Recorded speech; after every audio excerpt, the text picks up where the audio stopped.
Nunjuk pemerintah masalah Pak Jokowi gagal itu saya nggak terima. Oke. Tapi pemerintah Pak Jokowi punya kekurangan, silakan buka kekurangannya. Tapi dibilang gagal itu propaganda buruk sekali. Ya. Ini pemerintah ini korup. Buktinya banyak yang ditangkap. Yang nangkap menurut kamu siapa?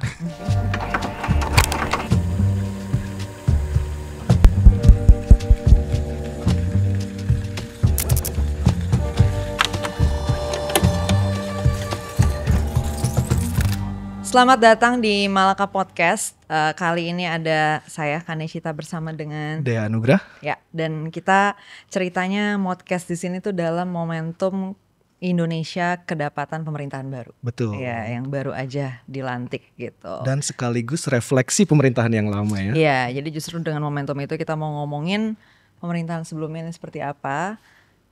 Terutama ya presidennya pasti yang menjadi nama kepala pemerintahan ya gitu kan, yaitu Pak Jokowi. Jadi kita akan coba bahas nih deh, kira-kira 10 tahun Pak Jokowi ini kayak gimana. Dan beruntungnya hari ini kita kedatangan seorang narasumber yang tepat, orang yang melihat pemerintahan kemarin dari jarak yang sangat dekat Ya. dan akan juga bergabung dalam Pemerintahan yang baru juga.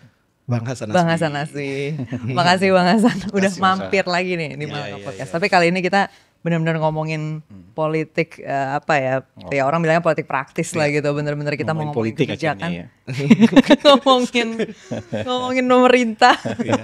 Ngomongin ya terutama kalau dalam konteks ini catatan perjalanan pemerintahannya Pak Jokowi ya gitu Bang Hasan. Satu dekade terakhir ini. Sebenarnya kan ada banyak sekali Bang ya yang bisa dibahas dari situ. Cuman di depan ini mungkin ini dulu deh, sorry. Aku tuh pengen ngangkat isu yang baru belakangan ini naik dulu nih Bang Hasan. Kita mulai. Soal ini katanya ada proyek pemolesan citra Pak Jokowi nih kemarin yang lagi rame diomongin di mana-mana, katanya dari Kominfo. Kita dengarnya tuh gara-gara kita nggak kebagian. Iya, kita kebagiannya cuman screenshotan suratnya. Kebagian atau menolak? aduh, dikonfirmasi lagi. Tapi Bang Hasan, serius, ini kemarin sempat rame soalnya Bang. Tapi kalau kita cari di Google tuh sebenarnya sedikit sih media yang meliput. Jadi Iya. media-media mainstream kayaknya belum pick up. Waktu terakhir kita ngeliat itu di tanggal 17 Oktober kemarin ya. Ya, bukan Bang isu yang enak juga sih buat media. Periuk nasinya sendiri. Jadi gimana tuh? Oh iya juga ya. Gimana Bang Hasan? Nggak, yang bagian mananya yang harus saya Apakah komentar? itu, kira-kira? apakah kan Bang Hasan di dalam ya? Jadi kayak maksudnya kita mau nanya ya mungkin Tanggapan soal iya sih, pertanyaan mendasarnya mungkin apakah memang betul ada proyek tersebut gitu. proyek pemolesan. Ya walaupun Kalau- istilahnya mungkin pemolesan versi Iya. orang-orang, tapi mungkin bukan Kalau itu maksudnya. proyek pemolesan citra pasti tidak ada. Saya bisa klaim bahwa tidak ada proyek pemolesan citra. Oke. Waktu itu saya juga ditanyakan apakah betul ada penggalangan opini. Saya bilang kita tidak sedang dalam kampanye. Jadi apa yang mau digalang? Jadi yang ada itu kan, yang mereka masalahkan tuh saya juga sebenarnya bingung. Kenapa mereka mempermasalahkan orang melaksanakan pekerjaannya? Kalau yang mereka tulis soal saya, Hasan Nasbi tidak ketinggalan, ikut mengumpulkan. Ikan saya kepala kantor komunikasi kepresidenan, kalian mau berharap apa gitu? Kerjanya apa gitu ya Bang Kan Hasan? kita lagi kerja. Kan kita lagi kerja. Kalau saya nggak kerja, kalian protes boleh lah. Ya. Ini orang lagi kerja, mereka protes. Seolah-olah kita sedang mengerjakan sesuatu diam-diam di ruang tertutup dan kemudian bocor keluar dan mereka tahu. Ini kan enggak. Nggak Ini begitu kan, ya sebenarnya ini kan konteksnya, sebuah kegiatan rapat redaksi dan itu terbuka. Rapat redaksi ini. Ya, memang di atas Terus- meja gitu. Terus mereka bilang, kami punya catatannya. Ya ada 34 KL kali yang punya catatannya itu gitu. Maksudnya enggak sesuatu yang rahasia juga. Bahkan dalam meeting itu juga pintunya bahkan kita tutup. Karena banyak sekali orang-orang dari kementerian yang hadir yang staf-stafnya itu yang enggak kebagian tempat duduk. Tapi mereka berdiri aja dan pintu kan tidak ditutup. Jadi ini kayak semacam rapat redaksi. Ya. Rapat redaksi untuk menceritakan capaian-capaian pemerintah. Ya.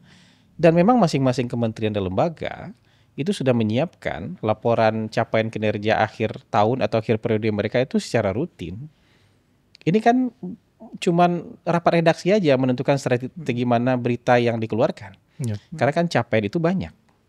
Misalnya ada 100 capaian, ada 200 capaian. Kalau 200-200-nya ditampilkan kan nggak cukup waktu. Fokus orang pecah. ya sebaiknya pilih aja champion-championnya dari masing-masing kementerian dan lembaga mana yang mau disampaikan ke publik. Ya. Dan ini kan rapat redaksi yang baik, Ya. Itu menyampaikan cerita yang baik. Sama aja kayak rapat redaksi di Tempo kan, memilih mana berita yang mau dinaikkan, Langsung. mana yang enggak kan gitu. langsung masuk ke situ. Malah menurut saya yang kurang baik itu adalah rapat redaksi untuk memuat berita buruk. Itu mungkin ada potensi kurang baik di situ. Ada potensi konspirasi di sana karena ada rapat redaksi untuk menyampaikan berita buruk. Ya. Lah kita rapat redaksi untuk menyampaikan berita baik kok gitu. Nah kebetulan yang terbuka, memimpin rapat redaksinya waktu itu saya gitu aja. Ya, Kan menjalankan tugas aja itu. Ya. Kenapa digoreng seolah-olah itu kejahatan? Ya.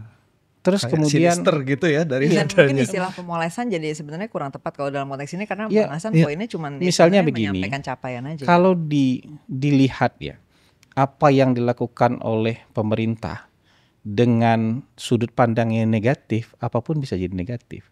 Misalnya Anda presiden terpilih, saya ngomong sama Anda, Pak, ini bagus nih orang ini jadi menteri, Pak. Terus kan bagusnya di mana? Diskusi kan? Wah ini profilnya begini, ininya bagus segala macam begini. Oh iya ya bagus, bisa dipertimbangkan. Mana CV-nya? Misalnya kayak gitu, kasih. Itu kan sebenarnya diskusi. Iya.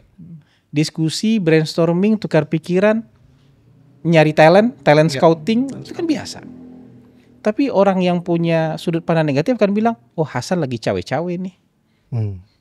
Cawe-cawe dalam penentuan kabinet. Itu sudut pandang yang negatif begitu. Gitu. Ya. Oke. Jadi buat saya, bahkan gak ada kritiknya. Ini jurnalisme jahat aja, sorry. Menurut saya ini jurnalisme jahat aja. Karena melihatnya dengan sudut pandang yang negatif. Padahal pertama orang lagi mengerjakan tugasnya. Kominfo juga lagi mengerjakan tugasnya.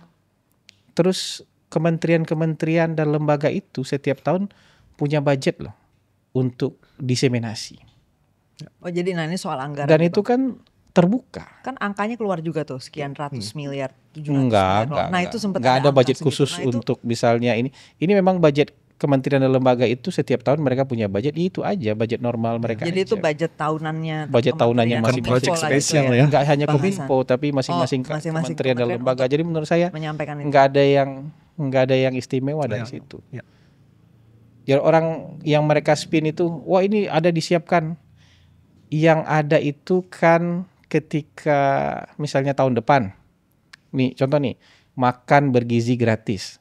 Untuk komunikasinya juga ada budget loh. Betul. Ya.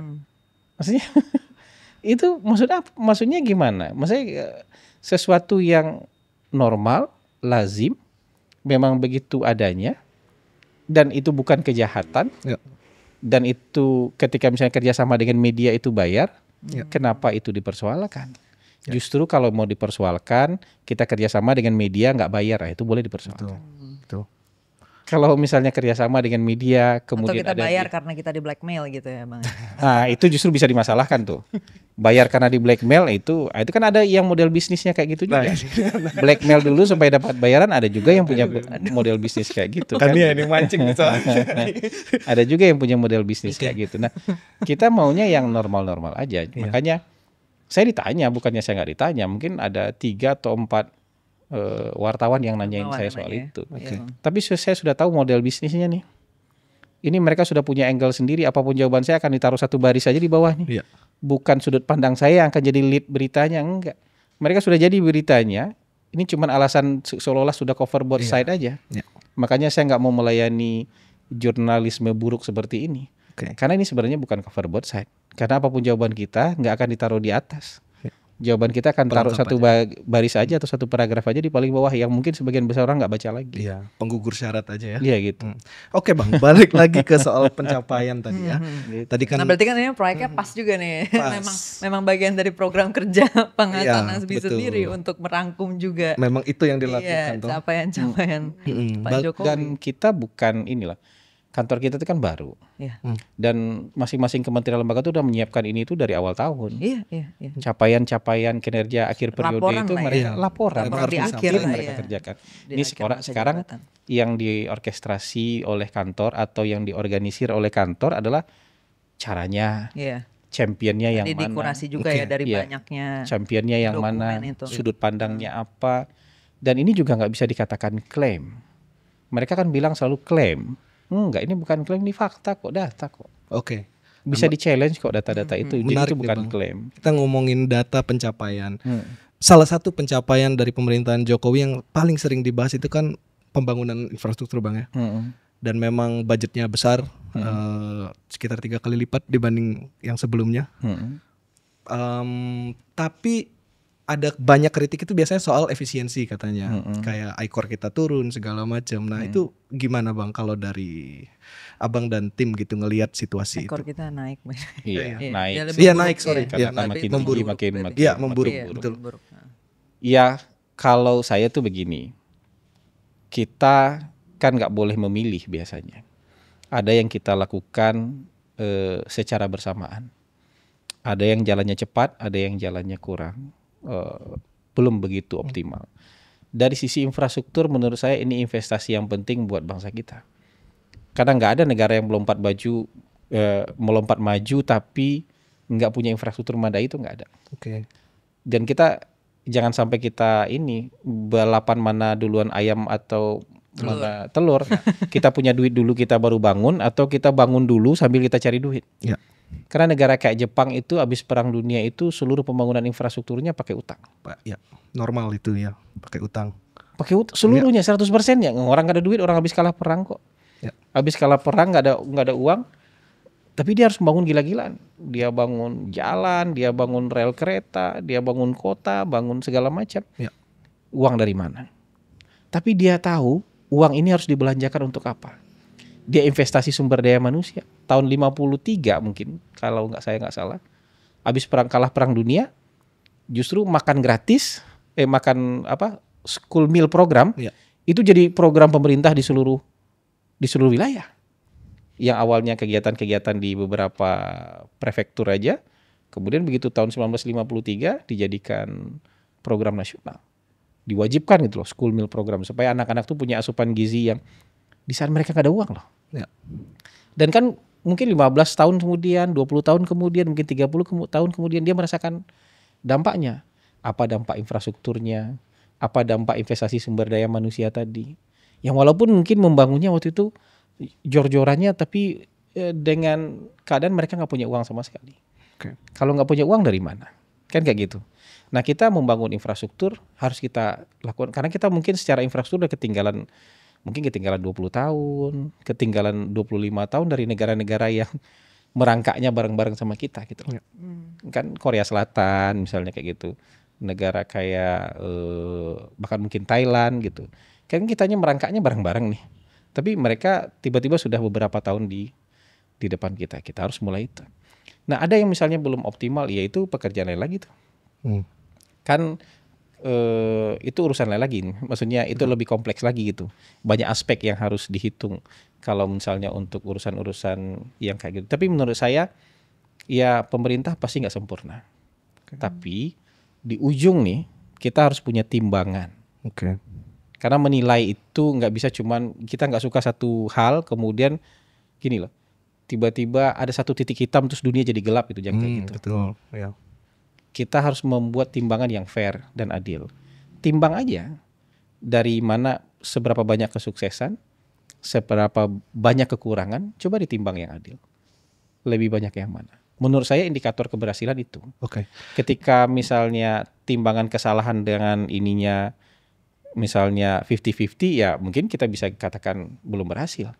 Tapi kalau keberhasilannya jauh lebih banyak daripada yang belum berhasil, menurut saya kita harus akui loh, harus apresiasi pemerintah itu berhasil. Kenapa misalnya harus selalu melihat titik hitamnya? Oke. Sementara titik terangnya itu banyak sebenarnya gitu. Betul. Tapi kadang kan orang kritik itu disampaikan tuh bukan buat menafikan titik terangnya Bang, tapi gimana caranya supaya yang kurang itu bisa diimprove gitu Bang. Kayak tadi saya kita paham ngomongin itu. gambaran besarnya oke, tidak ada problem, tapi kan di lapangan misalnya efisiensi kurang itu karena macam-macam tadi yang Abang bilang Menurut kompleks. saya boleh kok, kalau itu kan kritik, boleh kok diperbaiki. Ya. Konflik Cuman jangan agraria, sampai Ada penjelasannya nggak Bang? Maksudnya kenapa? Nah, itu. Misalnya kayak soal ya ekor belum itu kan aja, salah satu. belum aja. Tapi nanti ke depan kan kita bisa jadikan itu fokus. Kan infrastrukturnya sudah banyak nih. Betul. Ya kita akan jadikan yang soft skill, bukan soft skill, software ini yang jadi perhatian kita, termasuk sumber daya manusia, termasuk efisiensi birokrasi, termasuk efisiensi bisnis, kemudahan bisnis dan segala macam, itu yang harus diperbaiki. Jadi kita tidak menutup mata soal kekurangan. Oke. Fokus sama kekurangan buat saya itu bagus. Tapi jangan jadikan itu sebagai nah, ini kurang kan, berarti buat saya pemerintahnya jelek. Berarti langsung cancel out. Jadi sama semuanya kayak gitu orang yang minta sesuatu, saya minta misalnya saya minta nih, yang permintaan saya 10, ya kan? Yang 8 dipenuhi, tapi yang 2 nggak dipenuhi. Yang disebut-sebut yang 2 yang nggak dipenuhi ini. Padahal kamu dapat 8 loh. Ya. Sudah terpenuhi 8 nih yang kamu minta, tapi yang kamu bongkar-bongkar yang 2 ini. Seolah yang 8 tuh nggak ada artinya. Ya. Jadi kalau misalnya dijejer dengan fair, menurut saya oke kok. Ya, oke. Oh ini loh keberhasilan, terus ada pihak lain yang bilang tapi ini kegagalannya. Oke. Nggak ada problem ya. Nggak ada Selalu fair, ya. Maksud saya fair dong, apalagi pihak misalnya media, pusat studi, LSM, jangan ngomong kegagalan aja, kasih apresiasi dong yang berhasil. Biar publik juga ngerasanya fair. Biar publik juga merasanya ini bukan misalnya jurnalisme sakit hati, jurnalisme kebencian, atau jurnalisme niat jahat misalnya. Banyak frase-frase unik nih Bang Hasan. Karena kan saya jurnalis, saya paham ini bagaimana kita mendefinisikan sesuatu itu membentuk pikiran orang. Ya. Kebayang nggak damage-nya nanti? Ketika kita misalnya melabel sesuatu yang normal, biasa, bahkan sudah seharusnya dengan kata-kata yang buruk. Oke. Dengan kata-kata yang buruk. Apa yang akan diserap oleh anak-anak cucu kita nanti? Ya. Sekedar diskusi aja bisa dibilang cawe-cawe coba. Bahasa-bahasa gitu tuh ini. Saya dapat pertanyaan misalnya begini. Kenapa Pak Jokowi akhir-akhir ini rajin meresmikan proyek-proyek pembangunan? Apa alasannya? Apakah ini untuk menutupi kinerja buruknya? Ini wartawan nih. Wartawan yang tadi itu, yang katanya enak dibaca dan perlu kayaknya itu. Terus saya bilang, loh kalau pembangunan sudah selesai diresmikan kan? Satu-satunya alasan dia diresmikan apa? Karena sudah selesai. Kan nggak perlu alasan gitu. Jauh banget ya pertanyaannya untuk menutupi. Jadi masalah kalau belum selesai tapi diresmikan Anda masalah kan nggak apa-apa. Tapi kan diresmikan selesai nggak? Oke Bang. Kenapa harus pertanyakan? Terus dia bilang, kenapa harus meresmikan di akhir-akhir? Itu kan artinya selesainya sekarang. Kenapa kita harus bertengkar soal-soal yang kalau selesai 3 tahun lalu ya kita 3 tahun lalu kita resmikan kan Pak Jokowi. Sebenarnya kan dari awal juga banyak yang udah diresmikan kemarin. Sebelum-sebelumnya kan juga banyak loh. Betul. Terus saya bilang, ini pernah diklat nggak sih ini gini? Ada diklat jurnalisme nggak sih sekarang? Diklat menulis ada jurnalistik. Masih, Atau itu ada diklat bertanya nggak sih? Ada diklat bertanya nggak sih sekarang apa? Asal bertanya aja sekarang itu. Ya. Akarnya sih itu masalah kompetensi ya. Nah kayak gitu-gitu loh tuh. Makanya kadang-kadang kita mau balas takutnya nanti opresi ya dibilangnya nanti. Iya bukan apa ya? Mungkin dianggap ngenyek nanti kalau kita balas kan. Kopi. Yang kayak gitu-gitu kan. Tapi kalau nggak kita balas nanti kita dikira sombong kan gitu. Gitu. Takutnya nanti tuh jadi judul juga. Kan balasan apapun balasan kita nanti ini dibalas nih, berarti bisa jadikan judul nih atau segala macam gitu. Jadi Bang, soal efisiensi pembangunan tadi sebenarnya salah satu yang juga menurutku mungkin dari Bang Hasan perlu respons juga ya dari tim pemerintahan lah gitu. Itu adalah soal prioritas infrastruktur. Jadi ada pertanyaan kayak misalnya kenapa mendahulukan peningkatan kualitas teknologinya dibanding pemerataannya, misalnya terkait kereta cepat gitu. Kenapa kita memprioritaskan menaikkan kecepatan, kecanggihan dari yang udah ada di jalur yang udah ada dibanding membangun lebih banyak jalur baru. Misalnya kalau ada yang bilang ya misalnya Sumatera tuh harusnya bisa tersambung, atau Jawa Sulawesi nggak ada sama sekali kan? Misalnya sama sekali kayak gitu-gitu Bang. Nah itu ada ini nggak ada mungkin, apa rasionalnya tertentu lah. Mungkin gitu, saya jawab dengan yang norma umum dulu ya. Siap Bang Hasan. Bahkan pertanyaan itu juga bisa dilanjutkan. Kenapa sih harus membangun infrastruktur? Kenapa nggak dibeliin beras aja? Dibagi-bagi ke masyarakat. Enggak, tapi taruhlah ini kita kan nggak makan infrastruktur misalnya. Kan ada yang begitu kan? Ingat nggak? Kami nggak makan infrastruktur katanya. Betul. Kenapa nggak dibeliin beras aja? Itu ada pertanyaan yang lebih dangkalnya begitulah.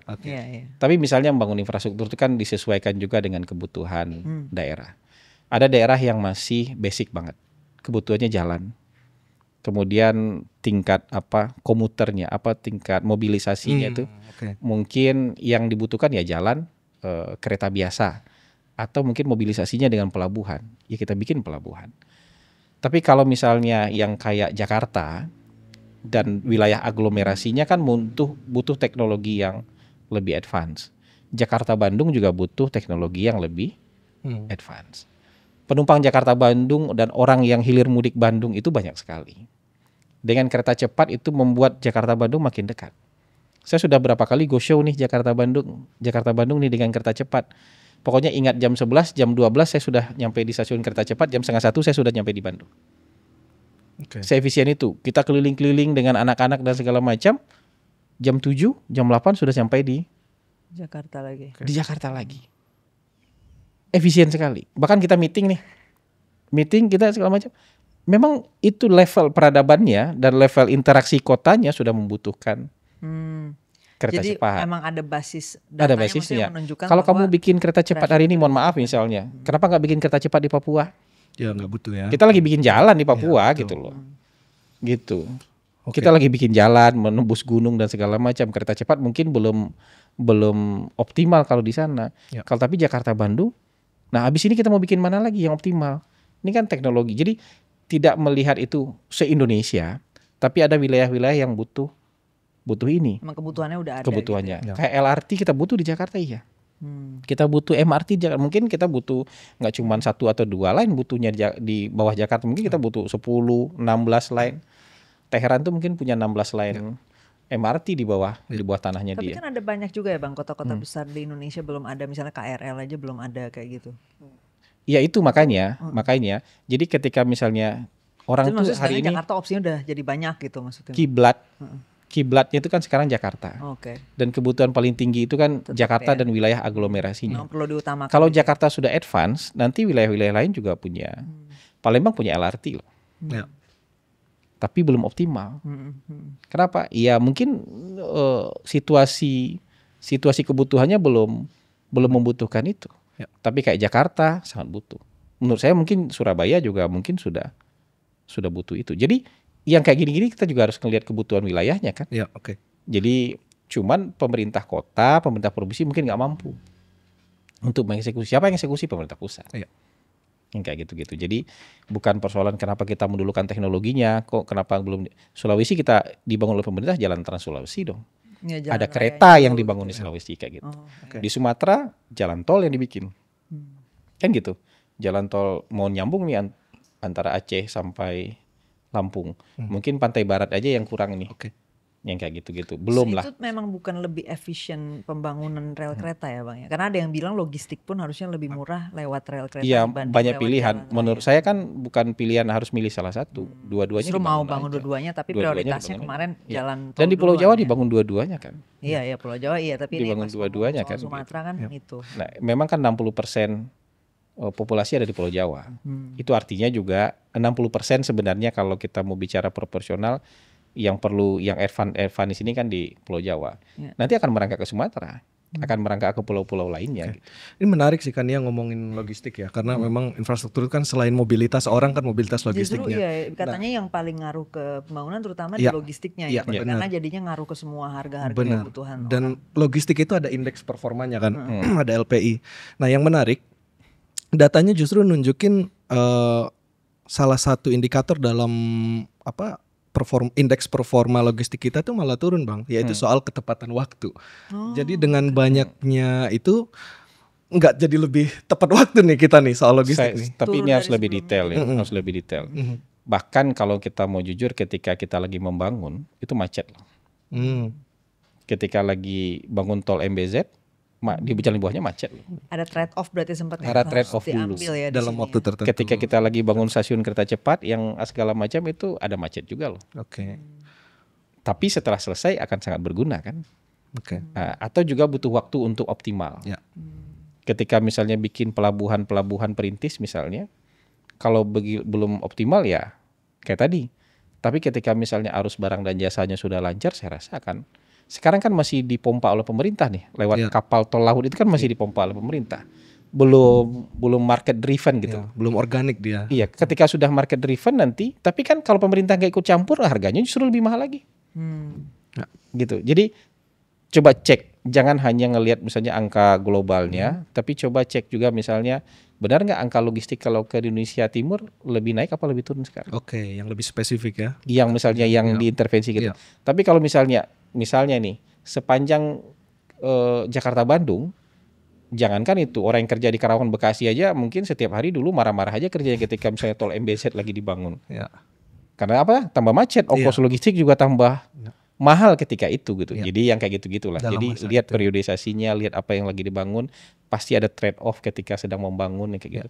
Ketika sudah selesai nanti kita bisa nikmati hasilnya. Kalau dalam proyeksinya pemerintah, kira-kira bisa buahnya dipetik itu dari yang sekarang udah mulai Saya nggak tahu persis yang kalau kayak gitu. Tapi yang jelas kan gini. Siapapun pemerintahnya, kita nggak bisa keluar dari rencana pembangunan jangka panjang kita sampai 2045 itu nggak bisa keluar. Target Indonesia emas itu siapapun presiden, siapapun pemerintahnya kita akan di sana. Itu undang-undang tuh.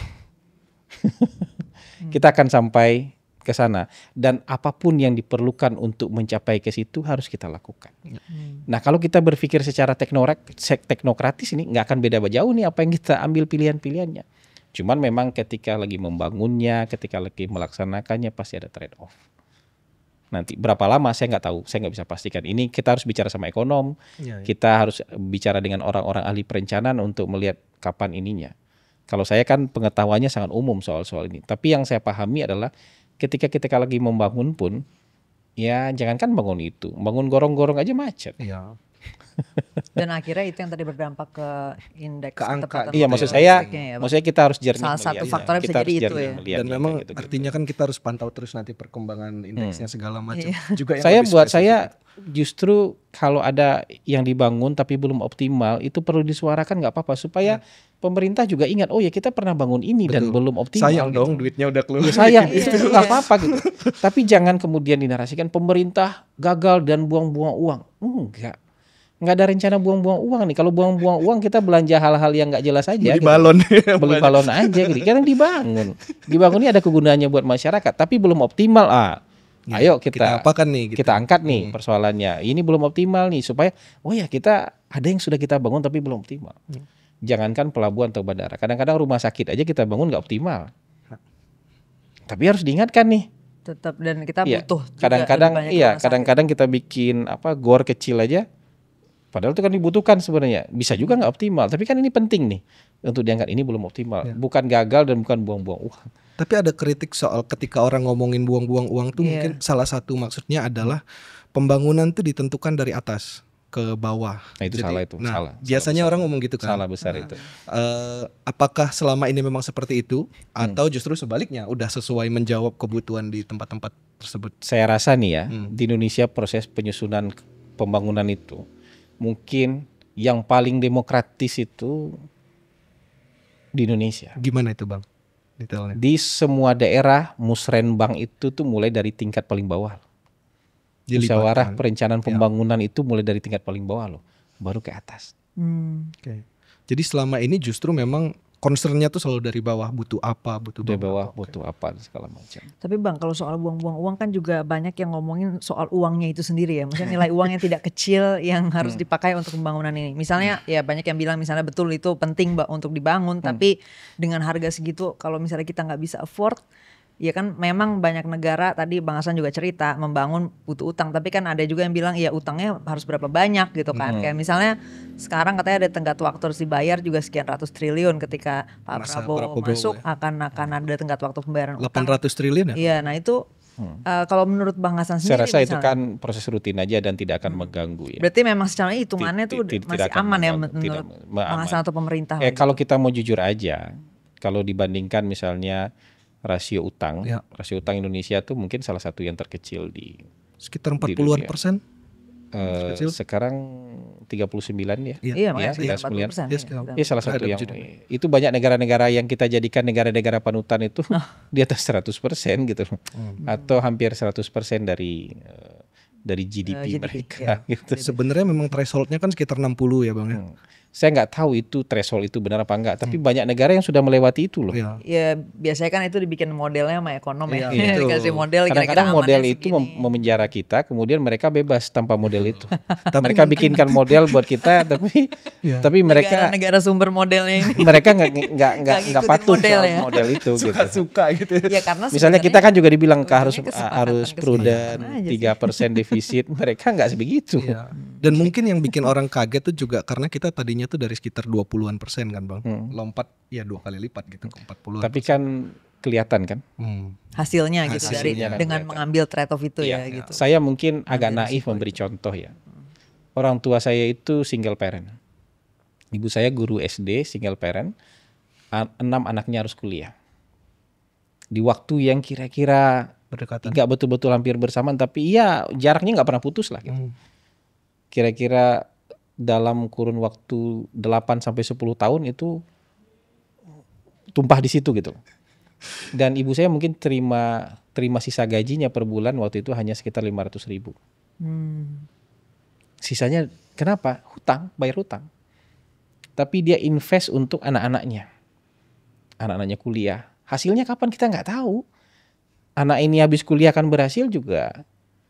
Kan dia nggak ada jaminan juga. Tapi dia invest buat anak-anaknya kuliah, semua utang koperasi, utang ke bank. Sehingga potongan semua kan dari gaji kan tinggal 500.000 buat hidup. Buat gimana cara dia nyambung hidup? Dia bikin makanan kecil, ditaruh di kantin sekolah, dia terima upah jahit, buat terima. Dan kalau saya tidak salah mungkin orang tua saya itu baru lunas hutangnya kesemuanya itu tahun 2009 atau 2000. Bagus lagi jawabannya. 2010. Tapi coba bandingkan dengan misalnya ada orang nih dengan keluarga yang kira-kira sama pendapatannya dengan orang tua, dia nggak mau ngambil risiko itu. Anaknya artinya kan nggak sekolah, sama-sama single parent, punya anak 6, harus kuliah semua. Kalau orang tua saya kan apapun ceritanya harus kuliah dan harus lulus UMPTN. Kalau nggak lulus UMPTN lebih baik nggak kuliah. Jadi kita 6-6-nya harus kuliah, harus lulus UMPTN. 3 di UI, 2 di Universitas Andalas, 1 di Universitas Sumatera Utara. Tapi pengorbanannya gila-gilaan, nggak punya apa-apa. Jangankan gelang anting nggak punya, TV nggak punya, motor nggak punya, rumah nggak pernah diperbaiki. Tapi investasi buat anak-anaknya. Kemudian mungkin baru bisa bayar semua utangnya di tahun 2. Tapi kemungkinan anak-anaknya berhasil jauh lebih besar daripada orang yang nggak ngambil risiko. Ibunya Bang Hasan kok sama ya sama ibuku ya. cara ininya juga sama. Terus kamu terlihat terharu gitu ya. Kayak kok sama banget gitu. Nggak apa-apa rumah bocor-bocor semua atapnya. Ibuku juga soalnya single parent terus gitu. ngebesarin Tapi 3 anak. investasi. Fokusnya di sekolah. Sekarang ibu saya, bukan saya, ibu saya punya 3 rumah. Maksudnya dia pengen menikmati rumahnya dulu jelek, bocor-bocor, sekarang dia punya 3 rumah. Nggak dipakai juga buat dia pindah-pindah aja. Buat dia kayak gitu. Jadi ini kan kalau itu kan kompensasi di level individu. Iya. Tapi kita yang kemarin dibilang ini, tapi kan kelihatan hasilnya. Kita ada infrastruktur, kita ada jalan. Ini lagu Sabang sampai Merauke menurut saya ya. Pengejawantahannya baru sambung menyambung jadi satu itu baru terjadi di zaman Pak Jokowi. Iya. Iya, nggak ada lagi daerah, nggak ada listrik, ya kan?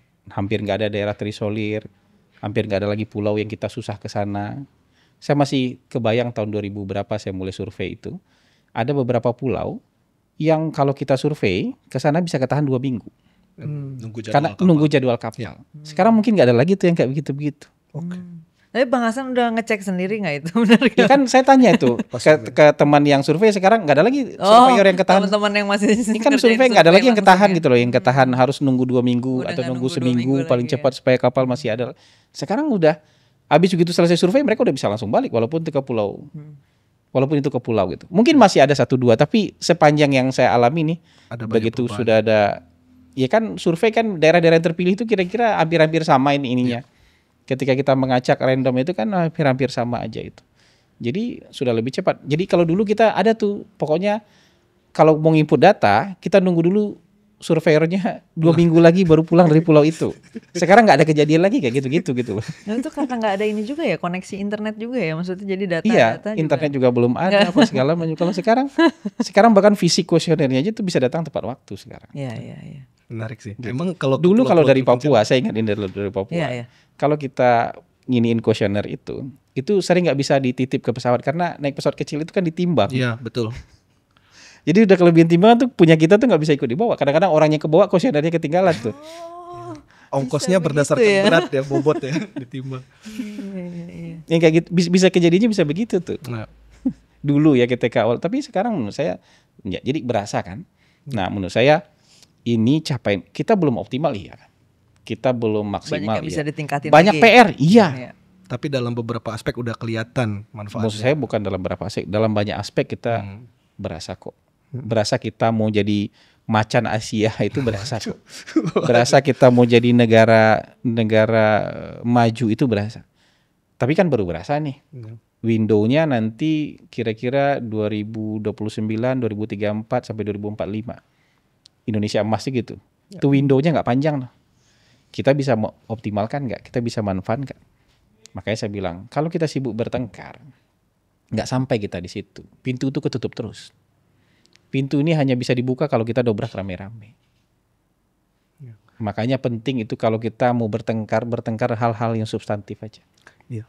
Masalahnya gini Bang, tadi menarik poin dari Abang kayak kalau kita sedang mengerjakan sesuatu yang besar, kita invest buat masa depan, ada struggle yang harus kita tahan hari ini gitu.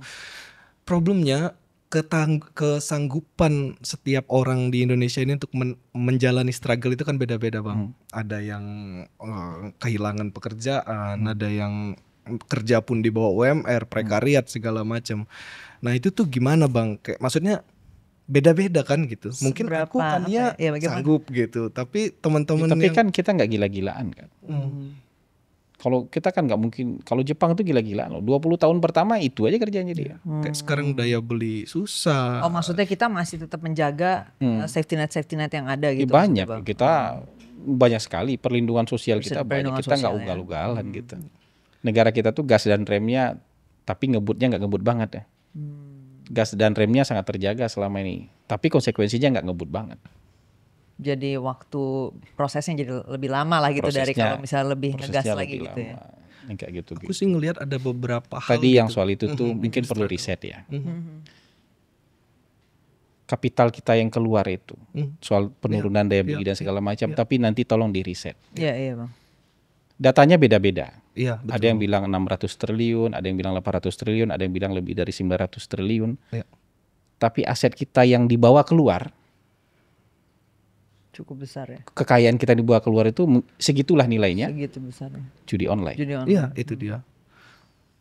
Ya mungkin data globalnya nggak fix, tapi contoh-contoh anekdotal yang kayak tadi Tapi itu Bang Hasan pakai judi online. Menurut saya juga ekonom harus fair juga nilainya. Gara-gara pemerintah nggak ngebangun apa gara-gara judi online? Jadi jangan salah penanganan gitu loh. Iya. Jangan salah penanganan. Kan pendapatan naik kan, ya kan? Inflasi terjaga. Tapi orang ada yang makan tabungan. Kenapa? Ini hipotesis loh baru. Ini hipotesis, tapi harus digali. Gara-gara ekonomi tidak bergerak atau gara-gara kapital kita ada yang lari keluar gara-gara sesuatu yang nggak ada barangnya ini. Iya betul. Sesuatu yang buang-buang duit ini. Nah ini ngomong itu baru beneran buang-buang duit. Ini buang-buang duit ini. Gitu. Nah ini maksudku baru satu urusan aja itu udah melipat gandakan struggle yang harus dijalani sekarang gitu. ini. Gimana? Jadi ya nggak gimana, kita harus atasi ini termasuk yang tadi kapital kita yang diseret keluar untuk buang-buang duit itu harus diberhentikan kan. Pak Prabowo itu salah satu programnya. Nah ini menarik, aku justru pengen tanya itu Bang. Salah satu programnya Pak Prabowo itu.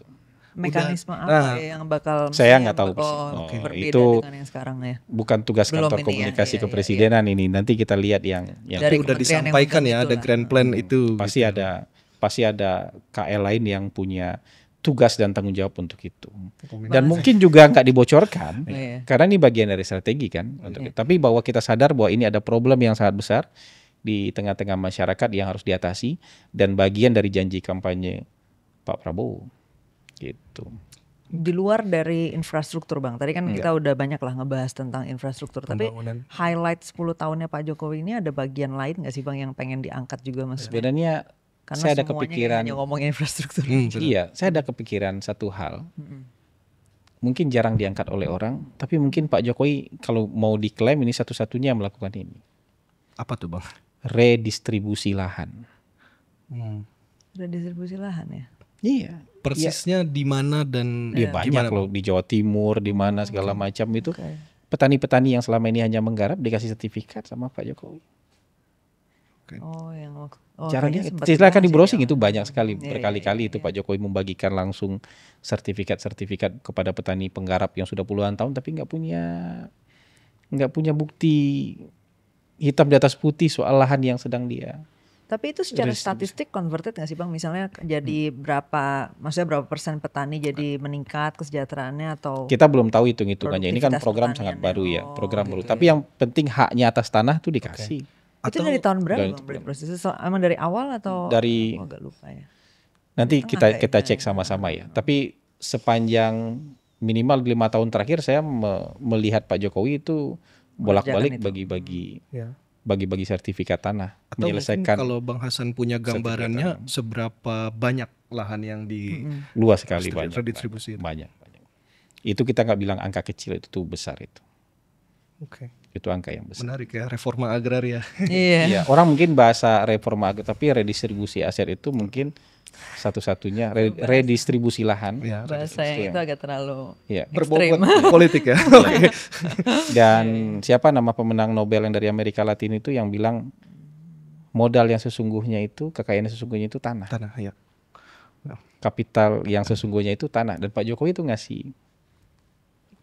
Itu menarik ya, Ngasih itu kayak tanah di, itu. berarti di satu sisi Pak Jokowi melakukan redistribusi lahan, tapi selama pemerintahan Pak Jokowi juga ada cukup banyak kasus konflik agraria sama warga gitu, antara pembangunan terutama yang proyek strategis nasional ya beberapa kali. Konfliknya itu di ini aja. Kalau orang haknya nggak dibayar, angkat aja. Menurut saya kan pemerintah harus aware itu. Oke, nggak ada Maksud saya, problem juga ya. Ya tapi jangan PSN-nya kemudian dibilang PSN ini Ya, gagal apa dan segala macam. Enggak. tunjuk aja Ini masalah harus di mana dihentikan. gitu ya. Enggak. Kita kan membangun harus di atas tanah nih. Iya. Nyetak sawah aja harus di atas tanah kita ini. Nggak bisa nyetak sawah di atas laut nih. Betul. Kalau itu harus dibatalkan, kita mau nyetak sawah di mana? Membangun proyek strategis nasional kita di atas tanah juga kan. Kalau nggak ada tanah yang dibebaskan, kita mau bangun di mana? Tapi kalau ada yang belum dibayar, buka aja. Ya. Kan pemerintah harus tanggung jawab buat bayar itu. Ya. Artinya Tapi mungkin pemerintah juga butuh ya dikasih tahu kayak di sini ada kasus nih. Ya gini loh, eksekusinya gitu. bukan Tolong pemerintah ditanganin. butuh dikasih tahu, tapi kadang-kadang suara itu harus sampai ke atas. Ya. Suara itu harus sampai ke atas sehingga enggak kita harus bereskan ini. Ya. Tapi kalau kita mau ngomong nih ya, persentase lah. Segitu banyak proyek strategis nasional. Kalau misalnya itu semua melanggar hak-hak orang nggak jadi itu satupun. Oke. Ini banyak kejadian kan. Nah, gitu. Ada yang bermasalah dikit-dikit segala macam. Ini ada sekelompok di sini, ada sekelompok di sini. Oke lah, itu maksudnya itu diakui aja, tapi itu bisa dibereskan. Tapi bukan kemudian membuat proyek itu jadi buruk. Iya, oke. Aku sepakat soal itu, Bang. Cuman yang Proyek aku itu jadi pengen tahu seberapa persen atau berapa besar kontrol Saya nggak punya pemerintah hitungannya. terhadap Saya eksekusi. tentu saja saya nggak punya hitungan, tapi saya berani bilang kecil sekali. Oke. Salah Kecil satu sekali. ini Bang, salah Kalau satu nggak negara kita segitu rame proyek strategis nasional, kalau itu semua melanggar kayak gitu, udah bubar negara kita. Oh iya, karena ya terlalu banyak yang Terlalu banyak itu udah komplain lah bubar gitu negara ya, kita yang gitu. nggak bisa, yang resist gitu jadinya. Nggak mungkin tiba-tiba semua bisa didiamkan, ditenangkan gitu kalau misalnya kayak gitu. Kalau banyak ya. Jadi menurut saya ini ada, tapi jumlahnya tidak banyak. Jumlahnya sangat tidak banyak. Kalau untuk yang ini Bang, yang proyek pangan itu, aduh tapi aku lupa namanya. Food estate. Ya food estate sama, itu kan itu kayak juga gitu. konteksnya kan ada tuh Bang, yang salah satu titik yang katanya itu konversi lahan, tapi sebenarnya ternyata nggak tepat untuk ditanamin itu, akhirnya malah Oke. penanaman itu sendiri juga nggak works di situ. Gagal, Tapi udah terlanjur. lumbung pangan itu pasti Konversi uji lahan. coba berkali-kali lah. Tapi yang pasti kita bikin food estate kah, lumbung pangan pasti di atas tanah, nah gitu. Iya. Kita harus cari tanah yang bisa kita gunakan untuk itu. Nah kalau tadi kan Bang Hasan konteksnya bilang pemerintah membayarkan kompensasi lah gitu ya ketika mereka mengkonversi. Kalau ada tanah dibebaskan iyalah. Iya, nah tapi kalau dalam konteks warganya nggak mau ngelepas itu gimana ya Bang? Maksudnya ya pasti harus ada negosiasi lah. negosiasi. Saya nggak tahu ngerti detailnya itu kalau tapi itu harus ada negosiasi lah. Ya karena kayak di beberapa konteks problemnya Maksud saya tidak mau bilang bahwa udah masyarakat, tapi harus ada pembicaraan. Iya. Kita aja ngelihat jalan belok-belok kok. Karena ada orang yang nggak mau bebasin jalan belok tuh kita lihat kok. Aku penasaran nggak langsung lurus. Masih ada rumah di situ. Iya kan ada kan jalan tiba-tiba loh kok beloknya agak aneh jalan. Karena memang ini kamu artinya mau kan dilepas ya udah. Artinya pemerintah kan artinya juga Sumatera Barat kan akhirnya juga nggak dibangun kok jalannya karena jalan tolnya nggak dibangun kan karena masyarakatnya nggak bisa diselesaikan tanahnya ya udah nggak dibangun.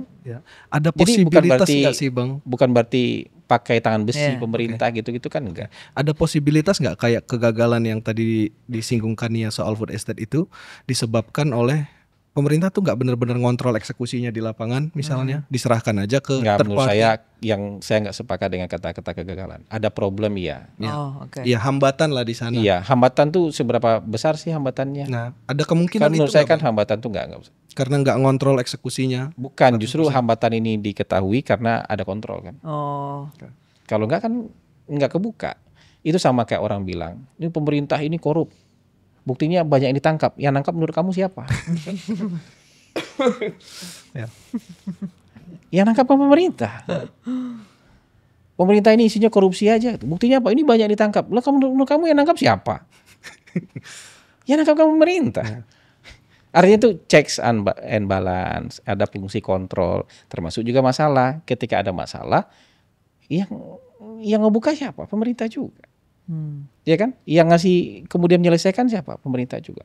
Ada masyarakat yang melaporkan iya. Ada mungkin media yang melaporkan iya. Tapi yang menyelesaikan siapa? Pemerintah juga. Berarti udah diselesaikan nih yang singkong tadi. Karena menurut saya kalau nggak selesai nggak bisa jalan. Itu sama kayak tanah di Sumatera Barat bikin tol, nggak selesai ya nggak dibangun jalan tolnya. I see. Atau kamu lihat beberapa jalan yang aneh kok beloknya begini gitu. Ya itu karena nggak selesai. Emang nggak mau. Jangan kan jalan komplek nih. Ada tempat tinggal saya, itu beloknya aneh banget. Kenapa? Nggak selesai soal tanahnya. Ya dibelokin. Ya udah belok aja. Gitu. Udah belok aja. Tapi emang repot soal tanah tuh. Sampai sekarang sertifikat tanah rumahku juga belum beres. Aduh. Ya maksud saya ada masalah kita iya. Repot. Jadi saya lebih setuju dikatakan ada masalah, oke. Tapi gagal enggak. Ya, klaim yang terlalu besar lah gagal itu ya. Iya buat saya itu ingin mematahkan semangat. Kalau ada masalah itu kritik buat saya. Tapi bilang gagal itu propaganda buruk.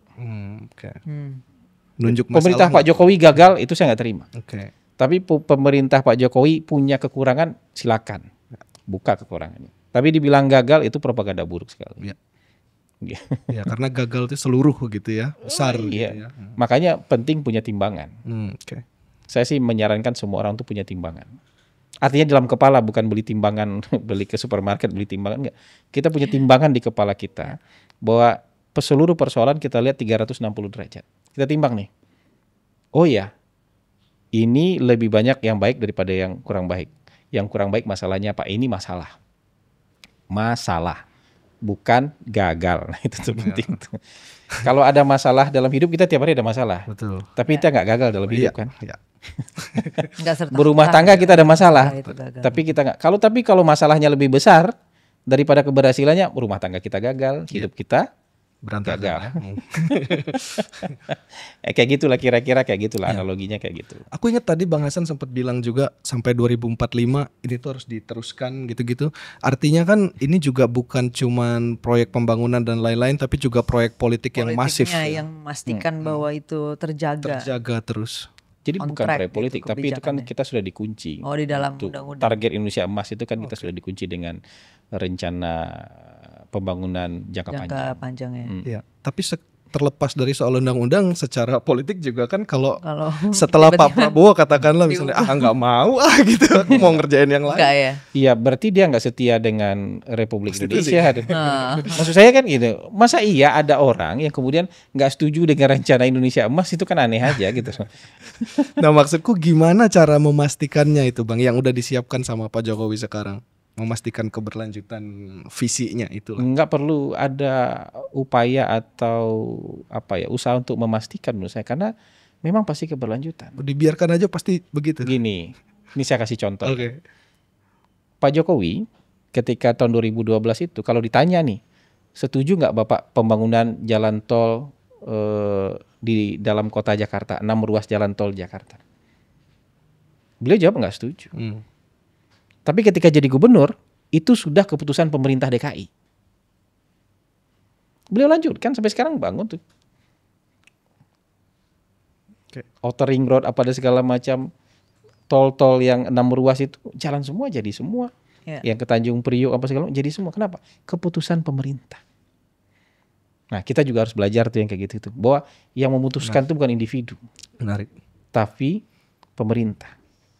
IKN misalnya. Oh enggak, IKN nanti akan dibikin nih. IKN keputusan pemerintah, sudah ada undang-undangnya. Dan dalam undang-undang itu selama 10 tahun IKN akan jadi proyek strategis nasional. Nggak mungkin mangkrak nih berarti. Iya, akan dilanjutkan karena itu perintah undang-undang. Jadi kalau ada pemerintah yang nggak mau bangun lagi, dia melanggar undang-undang. Jadi menurut saya terlalu banyak kita berkonspirasi di dalam kepala kita. Ini semua gara-gara politik kita mau melakukan reverse policy. Kebijakan yang berkebalikan. Kita bukan Amerika Serikat. Yang begitu terpilih gantinya Obama, dia cabut program Obamacare, nggak begitu. Kita bukan Republikan. Iya, kita bukan seperti Australia ketika misalnya partai buruh yang menang, dia cabut kebijakannya partai konservatif. Atau sebaliknya, kita bukan seperti itu. Kita punya model demokrasi kita sendiri dan kita punya fatsun sendiri dalam bangun. Kita nggak ada reverse policy. Walaupun berbeda nanti yang akan enggak. Yang dibangun oleh Pak SBY dilanjutkan oleh Pak Jokowi, diresmikan oleh Pak Jokowi. Kecuali yang bermasalah. Loh, kalau yang bermasalah iya mangkrak dia karena bermasalah. Tapi kalau yang nggak bermasalah kan jalan terus. Bukan dihentikan, enggak.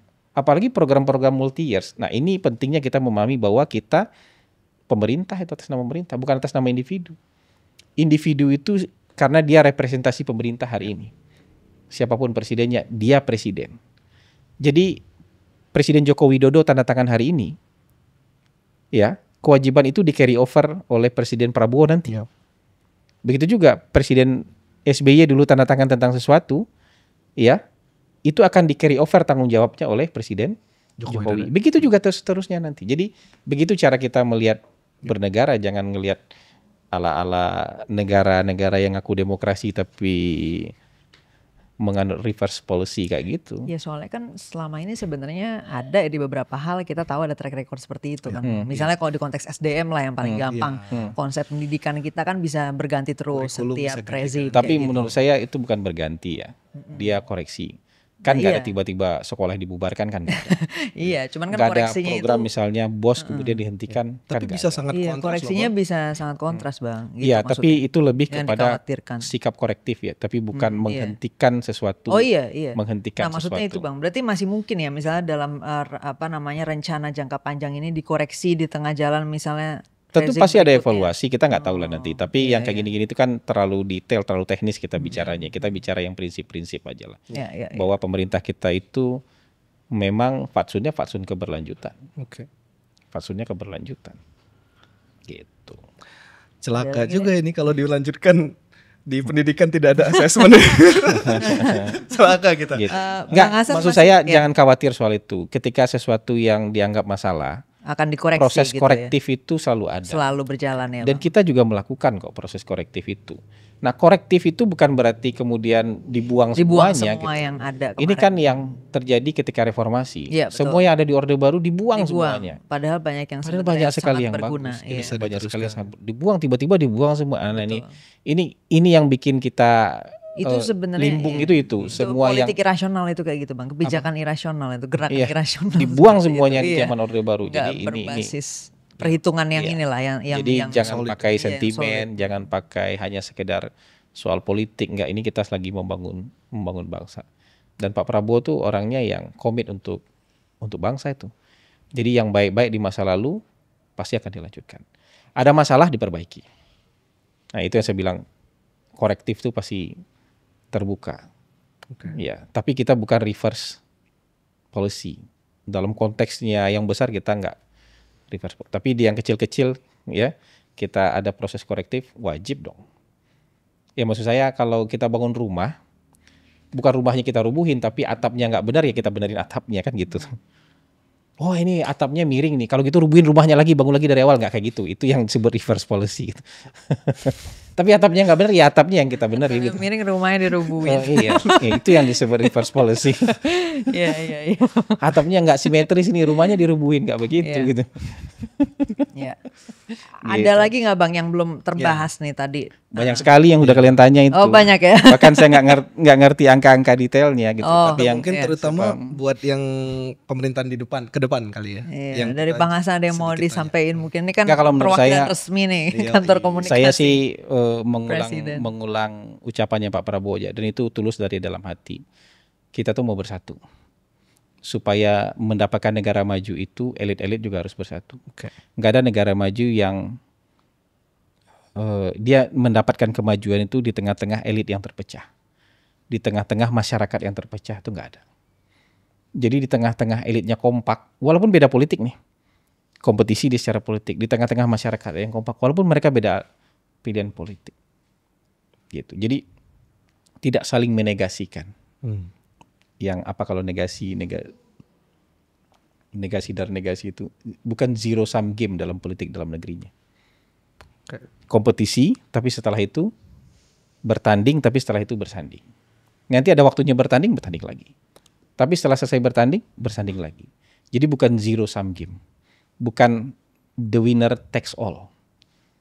Negara kita nggak begitu fatsun politiknya. Makan Pak Prabowo kasih lihat nih. Bukan the winner takes all. Bahkan jatah menteri langsung Gerindra aja jauh lebih sedikit. Dibandingkan jatah menteri Golkar misalnya. Kayak gitu-gitu. Jadi ini bukan the winner takes all. Tapi the winner itu dia menjadi ketuanya. Tapi kita dapatkan manfaatnya rame-rame. Kita kelola negara ini bersama-sama. Itu pesannya Pak Prabowo dan itu bukan lip service.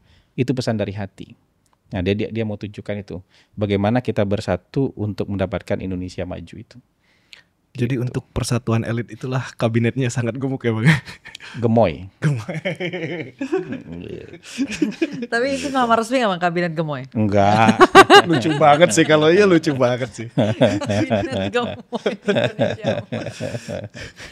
Oke, cukup berarti ya Bang Hasan. Cukup lah. Terima Terima kasih kasih banyak. Sama-sama. udah mampir ke Malaka Podcast. Dan kita sih udah cukup bisa menebak sebenarnya kolom komennya pasti ada banyak kritik dan segala macam nggak apa-apa. sanggahan di sini. Iya. Dan Bang Hasan memang tipe yang sangat-sangat terbuka juga dan senang sekali sebenarnya tadi mendapatkan ditegaskan ya terbuka. Iya, mendapatkan feedback dan kritik dari teman-teman semua. Dan aku sama Dea sendiri tentunya kita nggak menguasai seluruh Indonesia ya. Jadi mungkin ada teman-teman dari daerah tertentu mau cerita silakan atau sampaikan mau koreksi. Iya kayak enggak di daerah saya sebenarnya nggak gitu segala macam, boleh banget bisa Ya kasih itu justru input jadi juga. informasi baru. Iya betul. Oh ternyata masih ada daerah yang kapal penumpangnya masih sekali seminggu. Iya, Masih makanya. sekali 2 minggu, Nanti kita gitu. follow up ke Bang Hasan. Bang ada Bang gitu. Iya, kebetulan kita bisa Ternyata telepon masih ya, ada langsung. ini. Gitu. Kalau yang saya alami ya mungkin dalam 5 tahun terakhir surveyor nggak ada lagi yang punya keluhan seperti itu. Atau ada yang daerahnya belum punya listrik. Iya. Nonton ini di kabupaten sebelah kasih tahu. Iya. Nanti kita sampaikan ke Bang. Iya. Iya. Oke. Terima kasih banyak. Terima kasih Malakan yang udah nonton episode kali ini. Sampai ketemu di Malaka Podcast lainnya. Bye.